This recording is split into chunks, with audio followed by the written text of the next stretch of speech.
भक्ति दान गुरु दीजियो देवन के देवाऊ। पहले गए ना बावड़े रहते भी सब जाए,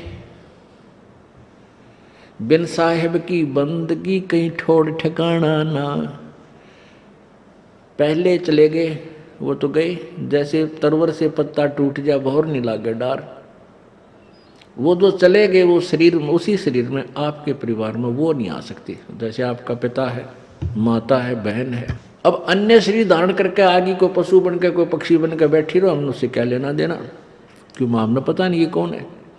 तो इसलिए हम बताते हैं कि पीछे गए, पहले गए ना बावड़े, ताकि आगे बता जाए तुम्हारे को कि वहां ऐसी समस्याएं है। और रहते भी सब जाही, बिन साहेब की बंदगी कहीं ठोड़ ठिकाना ना। पूर्ण परमात्मा सत्य पुरुष की भक्ति के बिना इस जीव का कहीं ठिकाना नहीं। जैसे आप जी समझ रहे हो कि मैं ये मौज माच रही है क्यों, जिनके पुण्य अधिक है वो अच्छी पोस्ट प्राप्त है, समय पर हर वस्तु उपलब्ध है, गुट्टी लाओ, सिनेमा देखो, ताश खेलो, नाचो गाओ खाओ सो, कोई दिक्कत नहीं। अब ये समय पूरा होते ही फिर गधा बनेगा, गधे का समय पूरा होते ही फिर कुत्ता बनेगा, कुत्ते का जीवन पूरा होते ही फिर और 84 लाख प्रकार की योनियों में ऐसे आप की चला चली बनी रहेगी। स्वर्ग जाओगे, स्वर्ग से वापस आओगे, और ये शरीर आपका अवश्य छूटेगा। ये भी ना पता ये छूट कद जा, इसका ये भी नहीं मालूम। अप्रोक्सीमेशन से हम जी रहे हैं, आइडिया अंदाजा लगा रहे हैं अभी तो, और शायद इतना समय और रहेंगे हम। नहीं, ये तो आपकी अपनी सोच है, देखा देखी, इसका ये नहीं पता कब चले जाए। तो हमने क्या देखना है कि ये सतलोक जाए बिना हमारा ठौर ठिकाना नहीं है। यहाँ पर, यहाँ अपना निज स्थान नहीं है। आज हमने कोठी बना ली, वह अपनी मान ली, उससे के ऊपर गद मद 1-2 एकड़ जमीन मोल ले ली, उस पर झगड़ा करके लट्ठम लट्ठा कत्लेआम कर डाला। अरे अपना तो यह शरीर भी नहीं है, काया तेरी है नहीं, माया कहाँ से हो। और चरण कमल में ध्यान रखो, इन दोनों को खो। इस शरीर को भी भूल जाए, माटी है ये सोच लिए मिट्टी है, और ये माया तेरी नहीं है, नहीं है, नहीं है, ये फाइनल समझ लेना। लेकिन हमारे को जीव ऐसा बना दिया काल ने, हमारा ऐसी स्थिति होगी हमारे जीवन की, हमारी बुद्धि की, बगैर तत्व ज्ञान के। जैसे भैंस का काटड़ू मर जा बच्चा, और व्यापारी लोग उसमें भूस भरवा दिया करे, उसके चाम में 8 मास निकाल के फेंक देते, और एक पूछड़ छोड़ देते हैं दूम, और भैंस उसको अपना बच्चा मानकर उसके पीछे रा रा रा साथ लेकर चल पड़ेगा, और वो भागती चलेगी उसके साथ साथ, किधर टांग देगा वहीं खड़ी रहेगी। तो उस मिट्टी, उस भरे हुए भूस के कवर को उस भैंस की बुद्धि इतनी है वो पहचान नहीं पा रही, तेरे इसमें के है, अंदर के सांग है इसमें, तेरा बच्चा नहीं है। तो आज हम इस काल भगवान ने ऐसे बुद्धिहीन बना दिए, हमने ये माटी के खिलौने, मिट्टी के सारा साजबाज, जैसे मकान है, कार है, कोठी है, बेटा और बेटी है, इसमें काल ने ऊपर चाम ला के अंदर हाड मास और ये गंध भर के हमें दे दिया, ये मेरा है, हाय मेरा है, हाय मेरा है, हाय मेरा।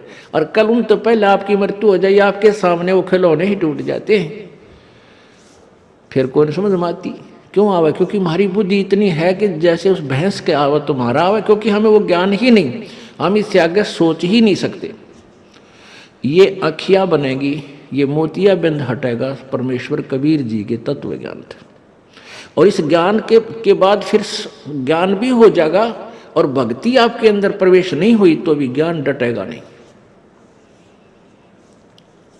पुण्यात्माओं, ज्ञान तो सभी बताया करते, फिर ये इतना समाज क्यों बिगड़ गया? क्योंकि उनके द्वारा बताई गई भक्ति में शक्ति नहीं थी, और साथ में भक्ति की शक्ति होगी उस शक्ति से क्या होगा कि आपकी आत्मा में ताकत आवेगी, इस मन को धिक्कारने की हिम्मत रखेगी। नहीं तो इसे बड़े बड़े ऋषियों के साथ ने जुल्म करवा दिए। पाराशर ऋषि वेद व्यास का पिता, जिस व्यास जी ने 18 पुराण 11 ये श्रीमद् भगवत गीता और पवित्र चारों वेदों को लिखा, और उसका पिता पाराशर जंगल में साधना करने के लिए गया। 12-15 वर्ष 16 वर्ष तक खूब डट कर भक्ति करी, साधना की, और ये सोच कर आ गया मैं ऋषि बन गया, मैंने विकारों पर विजय पा ली। रास्ते में एक लड़की, एक नाविक की लड़की जो उसी की बेटी थी, अन्य कारणों से, जैसे उस कारण था उनका जो शुक्र था वो मछली ने खा लिया था पाराशर जी का, और उस मछली के अंदर वो लड़की उत्पन्न हुई थी, वो मछोदरी कहलाती थी। वह 15-16 साल की लड़की। अब वो उस मछली को एक मछियारे ने निकाल लिया था, उसको उसने काटा तो उसमें से वह लड़की निकली, अपनी बेटी रूप में उसको पाला पोसा था। तो कहते हैं वो लड़की फिर पिता की रोटी लेकर आई हुई थी। उसका पिता जो मुँह बोला पिता जो नाविक था, वो नौका चलाता था। नौका चलाते थे किराए पे, दरिया से इधर वालों को उधर कर देते, उधर वालों को इधर कर लेते, कुछ उसके पैसे लेते थे। पिताजी खाना खा रहा था, उधर से वो पाराशर जी अपना पूरी साधना करके वापस आ गई थी। और उस नाविक से कहा कि मुझे जल्दी छोड़ के आओ परले पार। नाविक ने कहा महात्मा जी मैं अभी आहार कर लेता हूँ और आहार करके फिर छोड़ाऊंगा, अब भोजन से उठना भी पाप होता है। तो ऋषि कहने लगा तेरी लड़की छोड़ाएगी मुझे। वो लड़की, अब उनको पता होता था मछियारों को, वहाँ के जो नाविकों को, कि ये ऋषि लोग इधर से आते हैं, ये एटम बम होते हैं, ये श्राप दे देंगे तो नाश कर देंगे। उसने अपनी बेटी से कहा बेटी छोड़ा। कहने का भाव ये है कि उस 12, 13, 14 साल वहाँ साधना करके आया। वह नकली साधनाओं से भी ये मन पापी को रोक नहीं सकते। तो वहाँ परमात्मा कहते हैं वाहु के बिंद से वेद व्यास और वाहु के बिंद से मछोदरी, हरे हाँ महबूब कहता दास गरीब रही का सोदरी। तो उस ऋषि ने उस लड़की के साथ कुकर्म किया, उससे फिर व्यास जी का जन्म हुआ कंवारी का। वह उसको कहीं छोड़ आई लोक लाज के डर से। तो कहने का भाव ये है कि इन ज्ञान बात तद काम ना चले, अरे नकली साधनाओं से ये मन पापी रोक नहीं पाओगे। कहने का भाव ये है कि जब तक हम परम पिता परमात्मा सत कबीर की भक्ति परम संत से लेकर नहीं करेंगे तो ज्ञान से भी बात नहीं बनेगी। क्या उस ऋषि को ज्ञान नहीं था? बिल्कुल था, लेकिन वो सत्य भक्ति न्यारी होती है। कापण लाग जाए शरीर सारा नुखड़ा होकर के, ऐसे पाप की तरफ जब भी मन चाहेगा तो भी नहीं ये कुकर्म कर पाएगा। इस तरह की जो परिवर्तन है वो सत्य भक्ति सत्य मंत्र से आएगा। चोरी करने की चेष्टा या घेरा फेरी करने की चेष्टा कभी करेगा ये मन, कांप जाएगी आत्मा, कति हाथ ले जाएंगे आपके, वो समय आएगा। लेकिन जब तक ऐसा नहीं होता तो आपकी भक्ति कमजोर है। ज्ञान के साथ साथ समाधान भक्ति अवश्य होनी चाहिए। तो कहने का भाव यही है कि परमात्मा की भक्ति, उस पूर्ण परमात्मा की भक्ति हम करेंगे और परम संत से लेकर करेंगे, तभी हम मोक्ष प्राप्त होंगे, पूर्ण मोक्ष को प्राप्त करेंगे। अब जैसे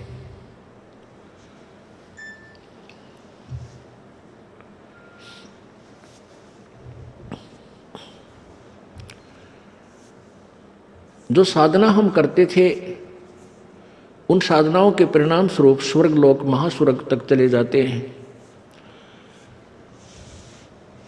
और जब तक हमारा, कहते हैं बिन साहिब की बंदगी कहीं ठोर ठिकाना ना, जब तक हमें सतलोक की प्राप्ति नहीं होगी तब तक हम सथाई नहीं हो सकते, दुख रहित नहीं हो सकते। और पूर्ण मोक्ष प्राप्त नहीं कर सकते। अब जैसे गीता ज्ञान दाता चौथे अध्याय के 5वें श्लोक में कहता है कि अर्जुन, तेरे और मेरे बहुत जन्म हो चुके हैं, तू नहीं जानता, मैं जानता हूं। इससे सिद्ध हुआ कि गीता ज्ञान दाता जो भगवान है, पर ब्रह्म है, ये वैसे श्री कृष्ण में प्रवेश करके बोलता है।